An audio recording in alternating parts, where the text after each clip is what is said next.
आजकल विद्यार्थीहरूलाई चाहिँ 12 क्लास सकिसकेपछि टेक जोइन गर्ने बित्तिकै चाहिँ लाइफ चाहिँ फल्छ फुल्छ जस्तो लागिरहेको छ के। How did your childhood spend? अब मेरो चाइल्डहुड भनेको यस्तै रमाउँदै खेल्दै कुद्दै धुलो खेलाउँदै गएको हो। कुन आइटेक डिग्री चुज गर्नुभयो भनेर सोधिराख्नु भएको छ। मैले चाहिँ जब म्यानेज गर्नको लागि रियली धेरै गाह्रो हुन्थ्यो।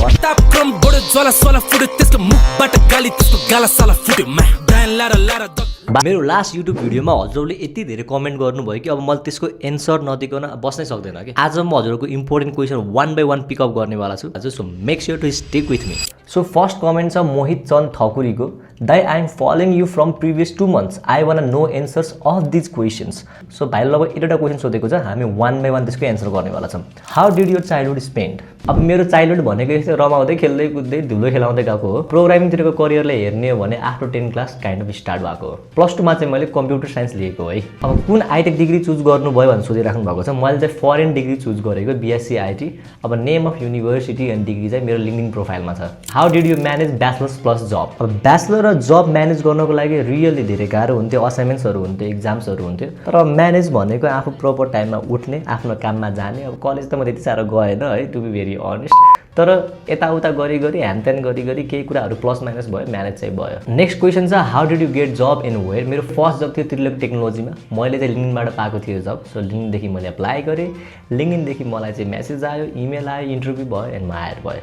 नेक्स्ट क्वेसन छ विच म्याटर्स मस्ट, डिग्री वा skills? Of course skills matters the must. अब नेक्स्ट क्वेसन छ ग्रेजुएसन पछि क्विकली जब पाउनको लागि कुन स्किल्समा फोकस गर्नुपर्छ? अब यो कुरा कस्तो भन्दाखेरि तपाईँहरू प्रोग्रामिङमा इन्ट्रेस्टेड हुन्छ भने प्रोग्रामिङ रिलेटेड कुराहरू मात्रै सिक्ने, भिडियो एडिटिङमा हुनुहुन्छ भने भिडियो एडिटिङ कुराहरू नै सिक्ने।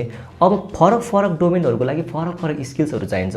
सफ्ट स्किल्सहरू, कम्युनिकेसन र नेगोसिएसन्सहरू पनि सिक्ने एन्ड अल अफ द्याट। अब नेक्स्ट क्वेसन छ अफिसियल नायल भर्सदेखि। Brother I am a management student in grade 12 studied computer science and social studies. Now I am planning to pursue a bachelors degree in IT। At the same time I am learning video editing. Which bachelors program do you think would be the best choice for me? I am really passionate about video editing. So यदि तिमीलाई video एडिटिङमा passionate छ भने तिमीले प्रोग्रामिङको विषयमा सोच्नै छोडिदेऊ। सबैले programming गर्नुपर्छ भन्ने छैन। पछि तिमीले भिडियो एडिटिङ सिकिसकेपछि, त्यसमा स्किल्स राम्रो भइसकेपछि इट्स बेटर तिमीले एज अ हबी प्रोग्रामिङ सिक्दाखेरि हुन्छ। केही लेभलसम्म भाइब कोडिङहरू सिक्यो भने अलिकति मलाई प्रोग्रामिङ आउँछ भन्ने पनि हुन्छ के। अब तिमीलाई ब्याचलर्स डिग्री जोइन गर्न मन छ भने यस्तो खालको ब्याचलर्स डिग्री इन्टेक जसले चाहिँ तिम्रो धेरै टाइम पढ्नमा मात्र लाँदैन, a light weight degree. Next question छ मीना कुमारी राईदेखि। दाइ लाइट वेट डिग्री चाहिँ कुन हो? अब लाइट वेट डिग्री भनेको मेरो नजरमा BCA हो, ब्याचलर्स इन कम्प्युटर एप्लिकेसन्स। र कोर्स BCA भन्दैमा लाइट वेट हुन्छ भन्ने छैन कि हजुरको कलेज कस्तो छ, त्यसमा एटेन्डेन्सको रुल कस्तो छ। अब 80% एटेन्डेन्स कम्पलसरी मेन्टेन हुनै पर्ने हो कि अथवा हजुरले जब पाइसकेपछि त्यो एटेन्डेन्स चाहिँ फ्लेक्जिबल हुन्छ। लाइट वेट डिग्री भन्नुको मिनिङ यो हो कि हजुरले काम गरिसकेपछि पनि अथवा हजुरले फर्स्टमा स्किल्स सिक्दै हुनुहुन्छ भने हजुरलाई इक्जामको प्रेसर बिना आफ्नो स्किल्समा फोकस गर्न सक्ने फ्रिडम दिनु पर्यो क्या। नेक्स्ट क्वेसन चाहिँ SK भाइब्सदेखि। TU कलेज बेस्ट हो कि अफिलिएटेड कलेज? अब अफिलिएटेड र TU कलेजमा कम्पेरिजन गर्नु पर्यो भने मैले चाहिँ चोइस अनुसारको कुरा गर्छु। हजुरले कम्प्युटर इन्जिनियरिङ पढ्दै हुनुहुन्छ भने अफकोर्स पुल्चोक इन्जिनियरिङ कलेज जस्तो बेस्ट कुनै पनि हुन सक्दैन। अब हजुरले अलिकति फास्ट पेस लाइट वेट हेर्दै हुनुहुन्छ भने फरेन अफिलिएटेड कलेज पनि बेस्ट अप्सन हुनसक्छ। तर यसको डिसिजन चाहिँ हजुरले आफै लिनुपर्छ है त, आफ्नो युज केस अनुसार।